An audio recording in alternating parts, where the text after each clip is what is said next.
Hi, so a number of you asked me to record the demo from the presentation on the SPARCS dataset yesterday. So here we go. The best way to get there is to use this short link, bit.ly load SPARCS. So this shortcut takes you to this other link, mathparallel.github.io. So the code is being served directly from GitHub. What this means is that since the data comes from the Department of Health of the state of New York and the code is coming from a version control system, there are no servers involved in this tool. So this is your browser talking to the data directly at the Department of Health of the state of New York, which is actually a good time to congratulate the state for being so forthcoming with the use of open data and helping us make the most of the data on New York patients, which are quite a few. As you can see here, it's around 2 million patients, well over 2 million patients per year for all of the 58 counties of the state.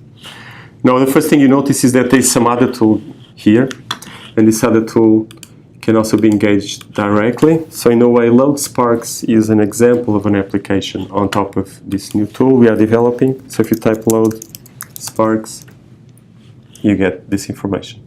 So again, this is a tool developed at Stony Brook University. It's based on ideas about the web as a universal computer.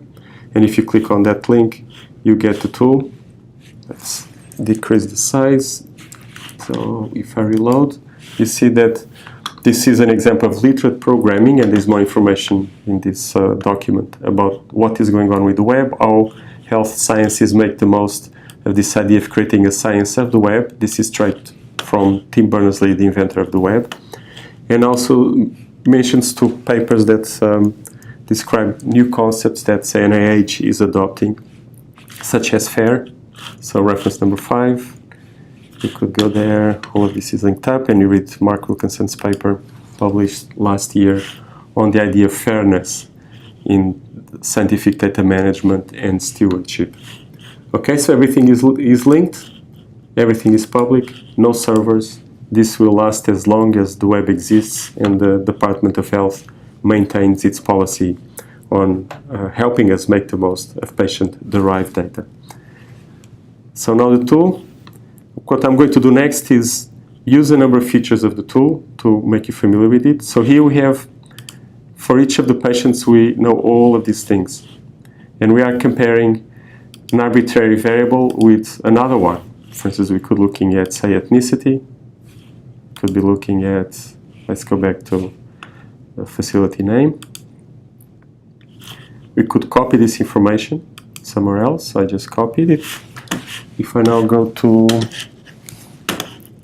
Excel, for example, I already have an example here, and somewhere you just paste.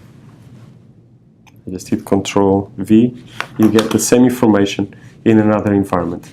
So this to show that although we'll start with graphics displayed on this environment, if you choose to do so, you can push these analytical tools somewhere else. So right now, everything happens in your browser, in the safety and privacy of your browser, by pulling data from one source and analyzing it here. You can change the size of the graphics by changing the size of the console. So if I go back there it is. You can jump between columns and rows. There is University Hospital. You can switch them around and back in. Again, you can change any of these variables. Let's say look at patient disposition. Let's switch this around again. And let's say you want all of them. And now you have each of the hospitals by the patient dispositions. It may make more sense to change, and you see the changes made automatically. Also, when you switch counties, let's go to a busy county like Queens. There it is for each hospital. Something even busier, Manhattan. You could jump years, and both the tables and the tools are updated. If the data is not cached, you get this loading data, but it typically doesn't take very long. Again, the state made a really good loading count table. made a really good choice of provider for open data, Socraten, that has a very good API. This is for the techies listening to this presentation. It's a REST API that very closely matches the sorts of parsing or traversal of these data sets. Again, we could go on and on. So once you have the data here, in addition to being able to change the sizes and potentially manipulate the representation by interacting with it, you could also push the representation straight to Plotly. So I'm using a JavaScript library that is part of this open source initiative. There is also a commercial version for this tool, but the one I'm using here is only the community edition, where you push both the representation and the data. So the data is all here somewhere. Yeah, there it is. You can, of course, move to the commercial version, and you can share these representations. You can manipulate them. You can make them part of your tool. You can export them. So all of these possibilities are available to you in an environment I do not control. So this is an example of pushing the data to another environment. And on that note, let's look for something that we find interesting. Let's say we now go after money, say source of payment. And let's say we want to know more about patients seen in the university hospital. So let's go back to my county, Suffolk County. That's where Stony Brook is. It's in Long Island. And let's say we're interested in the 7,900. Let's go back to 2014, a more recent year. So I'm looking now at the 8,512 patients that use Medicaid as the primary source of payment. And let's say we want to push this data to another environment for further analysis. So here we are pushing the data to another tool, in this case the Chrome extension for online spreadsheets, which many of you will have already installed in your Google Chrome. If not, it's easy to add and you'll be prompted to do so. So what we have is the 8,000 patients. We are in a spreadsheet environment. We could do the usual spreadsheet analysis and manipulations, charting and so on, or we could try something a little more daring, which is to move it to the Google Sheets format and let Google do some pre-processing. So I'm just going to barely touch on the potentialities of either environment, just so you know it's there. So the pre-processing is happening now. There it is, it's done. It's fairly quick, even for 8,000 patients. And you already get a few salient quantitative features of this data set automatically extracted by this tool. So the things like the correlation between two types of code, MDC and drug codes. Also say distributions of age, this immediate understanding that Medicaid patients tend to be younger, Medicare would be older. Also some interpretations. Notice how you get the text interpretation as well. Also some interpretations that have more than one graphic representation associated with it. Also distributions, things like peak values. And you also have some representations that you may want to manipulate further. So use this tool. Some of these manipulations, you may want to do them directly in the tool. For instance, for birth weight, we could be looking, let's see, birth weight, there it is, by facility name. And let's say we want to represent this, there it is. So most people have zero birth weight because they come to the hospital for another reason than giving birth or being born.